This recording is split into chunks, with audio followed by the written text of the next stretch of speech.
আসসালামু আলাইকুম ওয়া রাহমাতুল্লাহি ওয়া বারাকাতুহু। আমি এই মুহূর্তে আছি আমাদের আনন্দপুর বাজার আনন্দপুর স্কুলের মাঠে আছি।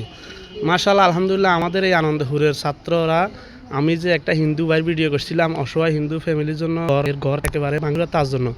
তো আমাদের আনন্দের ছাত্রছাত্রীরা দেখাই দিল আমাদের ভিতরে হিন্দু মুসলমানের ভিতরে কোনো আমরা সব ভাই ভাই, আমাদের এটাই মূল উদ্দেশ্য।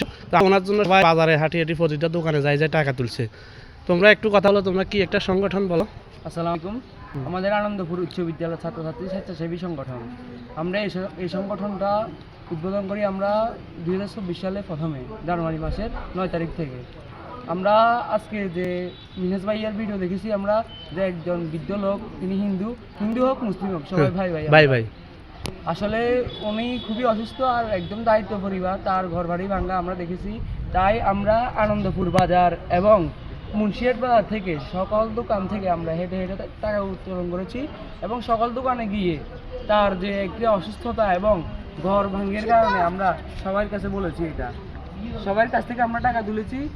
আমরা যাই পেরেছি, আমাদের যতটুকু সামর্থ্য রয়েছে আমরা সেতটুকু আমরা তাকে দিয়ে সহযোগিতা করতে চেষ্টা করছি আমরা। ইনশাল্লাহ ইনশাল্লাহ আমিও খুশি হয়েছি। আমাদের মোল্লা ফাউন্ডেশনের পক্ষ থেকেও কিছু টাকা দেওয়া হয়েছে।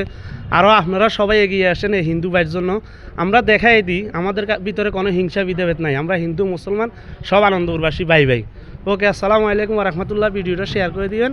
আপনাদের কাছে অনুরোধ, এই হিন্দু ভাইকে আপনারা সবাই একটু সাহায্য সহযোগিতার হাতটা বাড়িয়ে দেন। মানুষের জন্য আজকে একটা প্রমাণ দেখাই দিল আমাদের আনন্দপুরের ছোট ভাইরা। কি ক? জি জি। তো ওকে, আসসালামু আলাইকুম ওয়া রাহমাতুল্লাহি ওয়া বারাকাতুহু। আসসালামু আলাইকুম।